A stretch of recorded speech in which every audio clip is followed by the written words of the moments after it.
Hello students. आज हम करेंगे अरहियंस इक्वेशन के numerical of Arrhenius equation. Chemical kinetics chapter में एक फर्स्ट ऑर्डर का न्यूमेरिकल और एक अरहियंस इक्वेशन का न्यूमेरिकल। ये जो दो न्यूमेरिकल हैं ये बार बार एग्ज़ाम में रिपीट होते हैं, तो काफ़ी इंपॉर्टेंट न्यूमेरिकल है। ठीक है, ठीक से अटेंड करें इसको। तो पहला न्यूमेरिकल कर रहे हैं हम। The rate of a particular reaction doubles when temperature changes from 27 degrees Celsius to 37 degrees Celsius. Calculate the energy of activation for such a reaction. तो यहाँ आपने इस न्यूमेरिकल में एक्टिवेशन एनर्जी पता करनी है। तो सबसे पहले तो आपने जो फार्मूला यूज़ होगा इस न्यूमेरिकल में वो देखना है। log K2 upon K1 is equal to EA upon 2.303 R 1 upon T1 minus 1 upon T2। सबसे बड़ी गलती जो स्टूडेंट करते हैं, ज़्यादातर स्टूडेंट फार्मूला ही गलत लिख देते हैं। ज़्यादातर जो गलती रिपीट होती है, कई स्टूडेंट K1 ऊपर लिख देंगे, K2 नीचे लिख देंगे। ठीक है, और ये जो 2.303 है ये ऊपर लिख देंगे, R नीचे लिख देंगे। इस तरह से सबसे बड़ी कॉमन मिस्टेक ये देखी गई है कि ये फार्मूला ही गलत हो जाता है। यदि आपका फार्मूला गलत हो गया तो सारा न्यूमेरिकल गलत है। सबसे पहले फार्मूला ठीक लिखें। अब यहाँ ये K1 K2 क्या है? K1 है रेट कांस्टेंट लो टेम्परेचर पर, K2 है रेट कांस्टेंट हाई टेम्परेचर पर, ये एक्टिवेशन एनर्जी है, R गैस कांस्टेंट है, T1 लो टेम्परेचर है और T2 हाई टेम्परेचर है। तो आपने ये याद रखना है। अब यहाँ इस न्यूमेरिकल में 27 डिग्री सेंटीग्रेड जो है वो T1 है। और दूसरी गलती है कि ज़्यादातर स्टूडेंट सेल्सियस वाला टेम्परेचर ही यहाँ पुट कर देते हैं, उसको केल्विन में कन्वर्ट करना ना भूलें, नहीं तो आपका न्यूमेरिकल गलत हो जाएगा।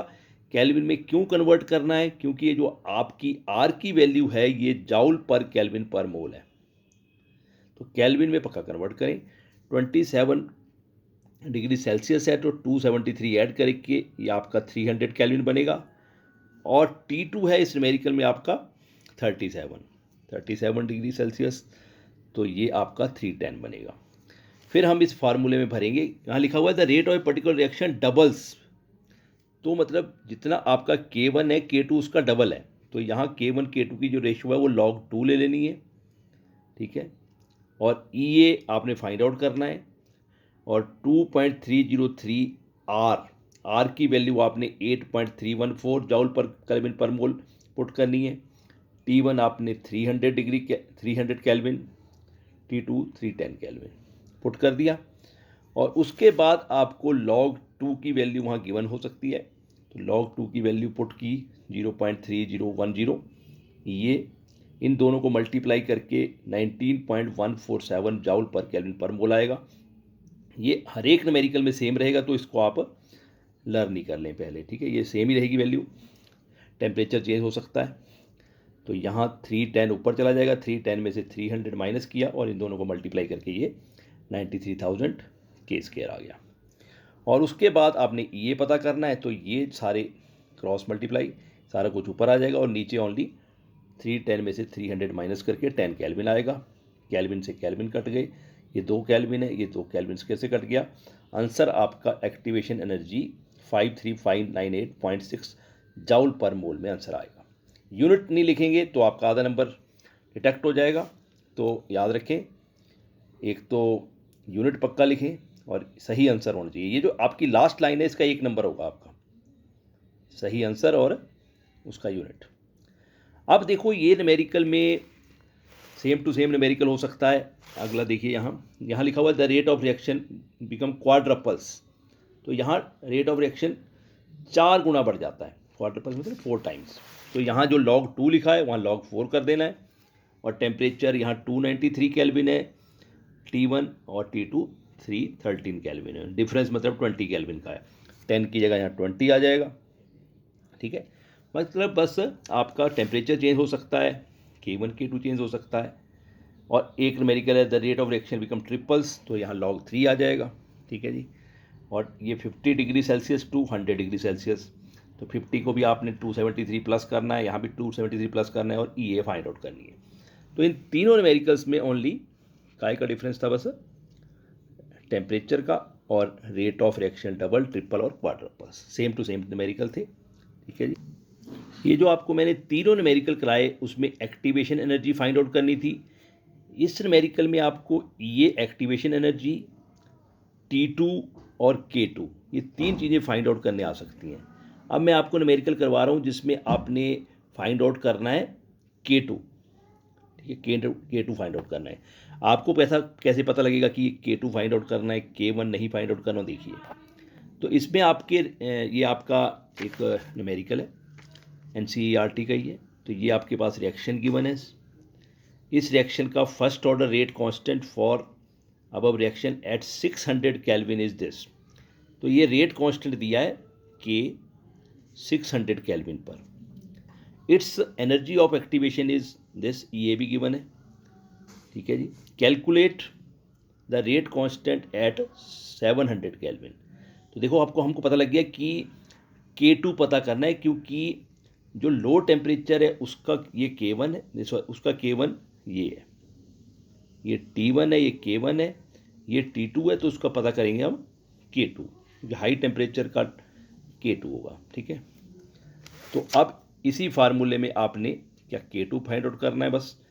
तो फार्मूला सेम रहेगा। देखिए, तो T1 आपका 600 केल्विन, T2 700 केल्विन, K1 आपको गिवन है, K2 फाइंड आउट करना है। एक्टिवेशन एनर्जी भी गिवन है, किलो जाउल में गिवन है। इसको जाउल में कन्वर्ट करना ना भूलें, क्योंकि आपका जो R का यूनिट है वो जाउल में है। तो log K2 upon K1 formula लिख दिया। फिर log K2 माइनस K1 हो गया log M upon N, log M minus log N। ठीक है जी। फिर उस log K2 निकालना है, तो इस साइड रखा लेफ्ट हैंड साइड, K1 को हम दूसरी साइड ले गए। ठीक है, प्लस में हो गया वो। और उसके बाद हमने log K2, तो देखिए अब यहाँ log K2 फाइंड आउट करना है। तो हमने यहाँ log K1 की वैल्यू भरी। K1 यहाँ गिवन है हमारे पास, K1 की वैल्यू 1.6, ठीक है, इंटू 10⁻⁵। और एक्टिवेशन एनर्जी उसको जाउल में कन्वर्ट कर दिया, 30 लग गई यहाँ, 2.303 R की वैल्यू भरी। फिर T2 minus T1, T1 T2।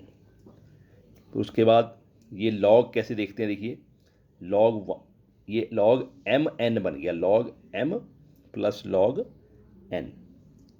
log M जो है 1.60, इसमें आपने 16 का log 0 के बॉक्स में देखना है, ये इतना आएगा। और log 10⁻⁵, ये -5 log 10 1 होता है। ठीक है जी। और ये आपका फिर ये जो सारा कुछ ये कैलकुलेट करके 2.5989 आएगा। फिर ये वाला ये -5 और ये सारा कैलकुलेट करके माइनस में आ रहा है log K2 -2.197। अब इसको किस तरह से करना है देखिए, ध्यान से देखें। यदि माइनस में है तो -2, इसमें 1 प्लस करना है, 1 माइनस करना है, -1 + 1। और ये 0.197 जो है वो माइनस का है, ये माइनस लगा आगे। फिर ये -3 बन गया, और 1 में से 0.197 माइनस करना है, तो ये आपके पास 0.8030 आ जाएगा। फिर log K2 आ गया इतना। फिर हमको तो K2 फाइंड आउट करना है, तो log हटाना पड़ेगा। log हटाने के लिए dividing both side by log से डिवाइड करेंगे, log से log कट गया, K2 आ गया। ये 1/log एंटी लॉग -3.8030 को देखना है। जो पॉइंट के आगे -3 है वो 10⁻³ में चला जाएगा, और 80 का 3 के बॉक्स में 0 का मेन डिफरेंस देखना है, वो आपका 6.353 आएगा। ठीक है जी। तो K2 का न्यूमेरिकल भी हमने कर लिया, जिसमें K2 फाइंड आउट करना था। अब T2 का न्यूमेरिकल भी NCERT का ही है, इसमें आपको T2 पता करना है। देखिए क्या लिखा है, the decomposition of A into products has value of K की वैल्यू दी गई है at 10 degree Celsius, and energy of activation ये भी गिवन है, at what temperature K be this. अब हमको कैसे लगा पता कि T2 पता करना है? क्योंकि ये K2 गिवन है, ये K1 गिवन है। हमको कैसे लगा पता कि ये K1 है? क्योंकि ये कम है, देखिए ये ज़्यादा है, ये 10⁻³ है, ये 10⁻⁴ है, ठीक है जी। तो K2 ज़्यादा है तो ये T2 पता करना है। तो अब हम क्या करेंगे, उसी फार्मूले में यही वही सेम फार्मूला है, log K2/K1 is equal to EA/2.303R T2 minus T1 T1 T2। K2 की वैल्यू भरी, K1 की वैल्यू भरी, एक्टिवेशन एनर्जी जाउल में 2.303R T2 माइनस T1, बस T2 फाइंड आउट कर रहे हैं, बाकी वैल्यू पुट कर दी। और ये देखिए यहाँ 10⁻⁴ है, 3 है, तो यहाँ ऊपर आपका रह जाएगा 10 15 और 1/3, फिर 10/3 आ जाएगा। और ये इसको कैलकुलेट करके 5133.63 आ रहा है, ये वैसे ही लिख दिया।